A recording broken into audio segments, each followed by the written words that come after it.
तो दोस्तों जैसे हम लोग ये बाइक लेने वाले थे तो सबसे पहले तो हर किसी का एक सपना रहता है कि भाई उसको यामाहा का बाइक लेना है। तो उसी तरह के तरीके से हमारा भी सपना था कि हमको एक यामाहा की बाइक तो लेनी है लाइफ में, एक बार तो इसका एक्सपीरियंस लेना है। क्योंकि इसके पहले हम लोग तो 100 सीसी की जो 100 सीसी की डिस्कवर बाइक चलाते थे तो उसमें इतना मज़ा नहीं आता था।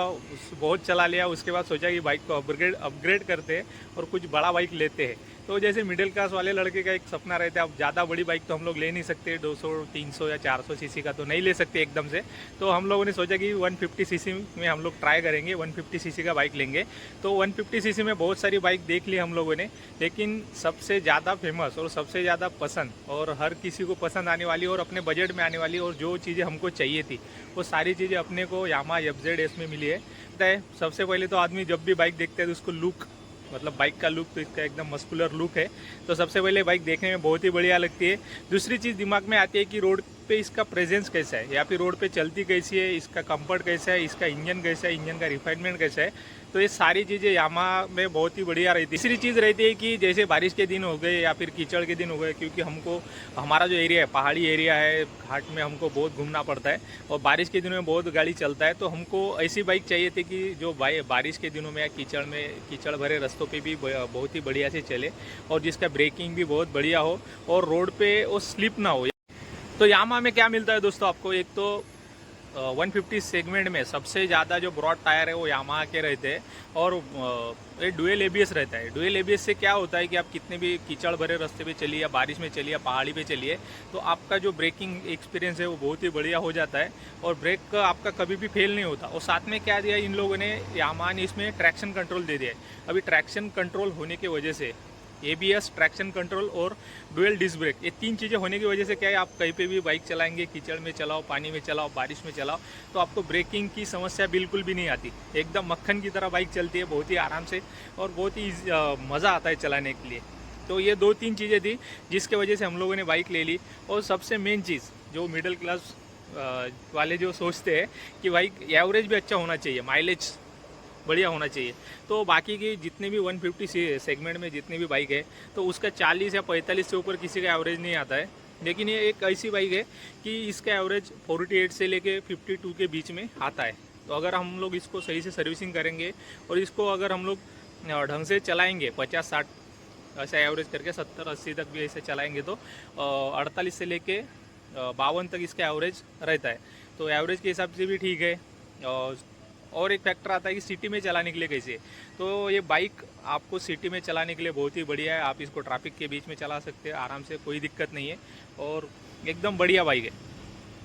इसका ऑन रोड प्राइस की बात करें तो हमने जब 2013 में लिया था तो अपने को 1,55,000 में पड़ा था। लेकिन अभी हम लोग इसकी बात करेंगे तो 1,60,000 1,65,000 तक ऑन रोड आपको पड़ सकता है।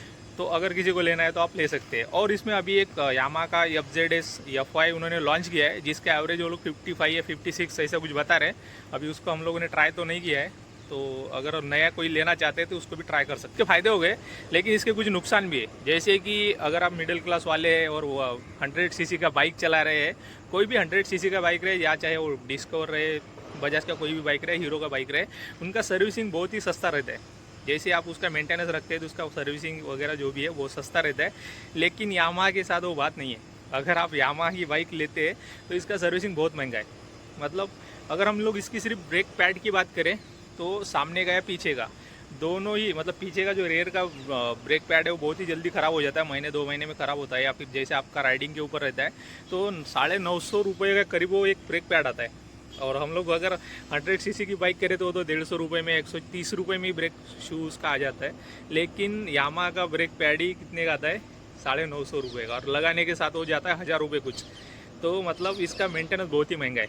एक तो वो हो गया, दूसरा इसका इंजन ऑयल भी अच्छा वाला डालना पड़ता है। और सर्विसिंग आप जब भी लेके जाएंगे तो मिनिमम 1500 रुपये आपका कहीं नहीं गया, तो मिनिमम 1500 रुपये से लेके 3000 रुपये तक इसका सर्विसिंग जाता है।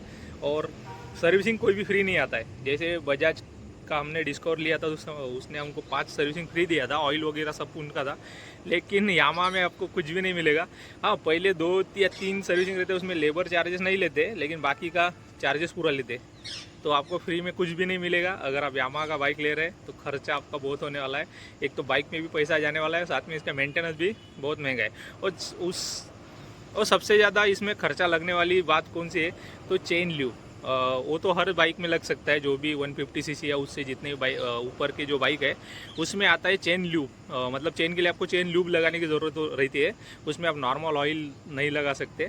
और चेन ल्यूब बहुत महंगा आता है, मतलब 150 रुपये से लेके 300 या 600-700 रुपये तक भी अच्छे क्वालिटी का अगर हम लोग लेंगे तो चेन ल्यूब का जो स्प्रे आता है, और 2 या 4 बार में वो ख़त्म हो जाता है।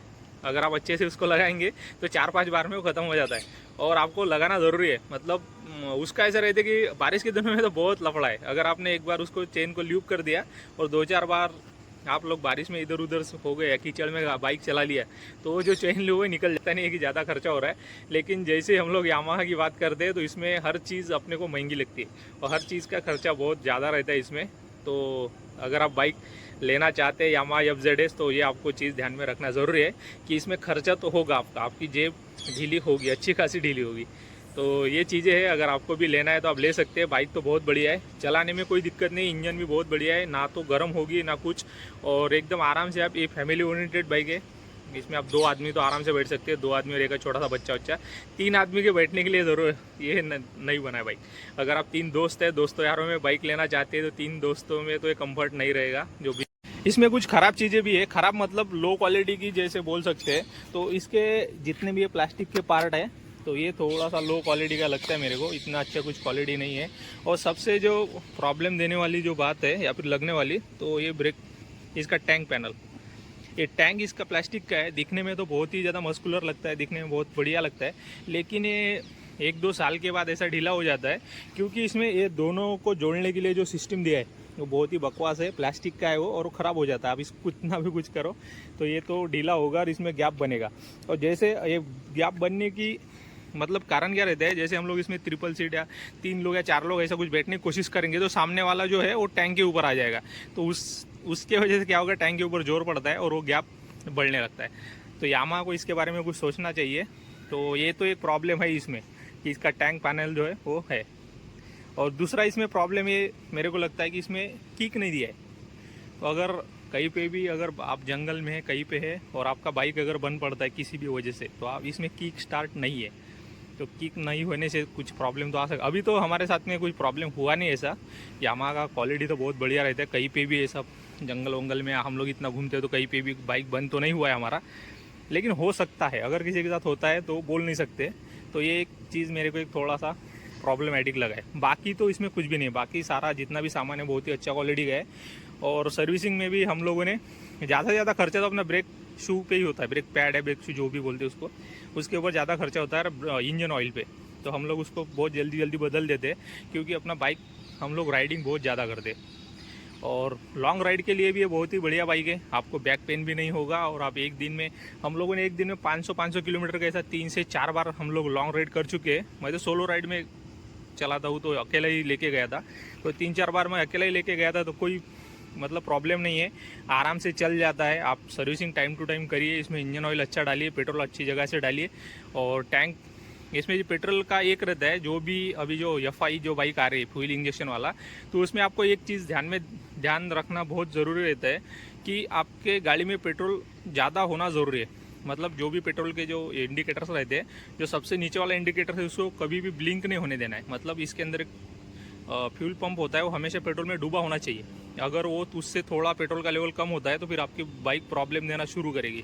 तो आपको ये चीज़ ध्यान में रखना बहुत ज़रूरी है कि गाड़ी में पेट्रोल बहुत मतलब थोड़ा सा ज़्यादा होना चाहिए, तो बाइक आपका चलेगा भी अच्छा और कोई प्रॉब्लम नहीं करेगा। अगर आप कम पेट्रोल में बाइक चलाते हैं तो थोड़ा सा प्रॉब्लम आगे हो सकता है। तो ये सारी चीज़ें अगर आपको भी पसंद आती है तो आप ये बाइक ले सकते हैं, बहुत बढ़िया है। मेरी तरफ से तो थम्स अप है।